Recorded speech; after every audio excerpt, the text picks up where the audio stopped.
अपर्णा यादव चुनाव लड़ेगी? आने वाले 2027 के विधानसभा चुनाव को लेकर के कई तरीके की अटकलें लगाई जा रही है।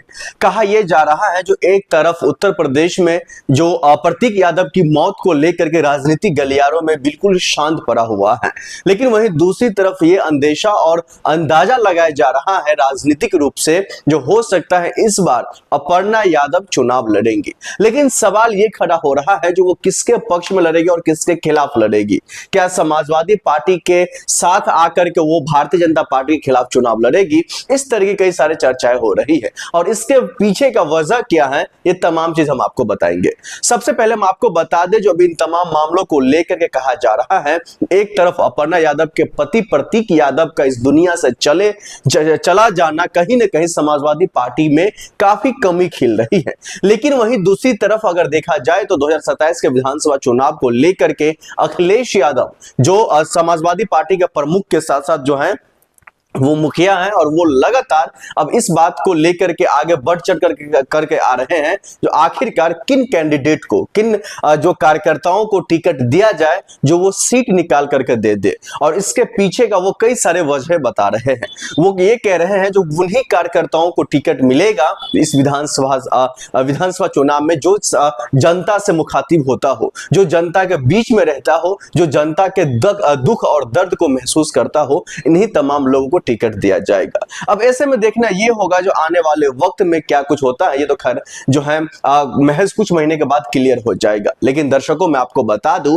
अब इन तमाम अटकलों के बीच में ये अटकलें लगाई जा रही हैं जो समाजवादी पार्टी या अखिलेश यादव या यूं कहे तो डिंपल जी जो है वो इस बार अपर्णा यादव को टिकट दे सकती है। लेकिन सवाल ये खड़ा हो रहा है जो अपर्णा यादव भारतीय जनता पार्टी में है, भारतीय जनता पार्टी के वो कार्यकर्ता है, भारतीय जनता पार्टी ने उनको महिला आयोग में जो है उनको जगह दे रखी है। तो अब ऐसे में क्या वो भारतीय जनता पार्टी छोड़ करके समाजवादी पार्टी का वो दामन थामेंगी?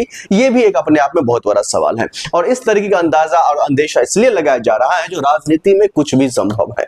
राजनीति एक ऐसी कहीं पेशा है जिसमें हम ये अंदाजा नहीं लगा सकते हैं जो अगर आज ये नेता इस पार्टी में है, ए पार्टी में है, तो कल को वो बी पार्टी में न जाए, इस बात का जो है उदाहरण बिल्कुल नहीं है। हम सब हमारे सामने जीता जागता उदाहरण है आम आदमी पार्टी के राज्यसभा सांसद राघव चड्ढा। खैर उनका नाम लेते ही जो है लोग कई तरीके की अपने उसके दिमाग में इमेजिन करने लग जाते हैं, ये ऐसे हैं वैसे हैं, जेएनजी का नेता बने फिरते थे लेकिन अब कुछ पैसों की लालच और डर के लालच से उन्होंने पार्टी छोड़ दिया। इस तरीके की चर्चाएं होती हैं।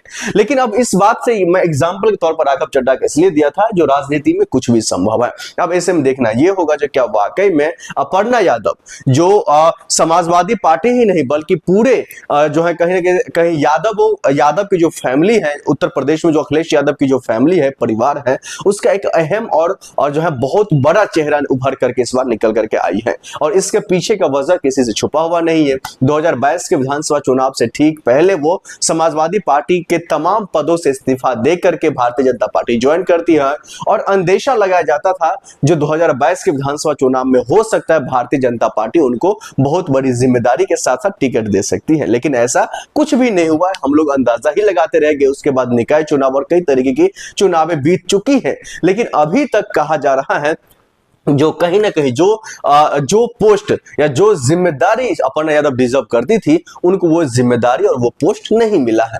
अब ऐसे में देखना ये होगा और समाजवादी पार्टी के सूत्र लगातार ये बताने की कोशिश कर रही है जो इस बार बहुत बड़े स्तर पर खेला होने जा रहा है और देखना ये होगा जो ये खेला किस चीज में तब्दील होती है।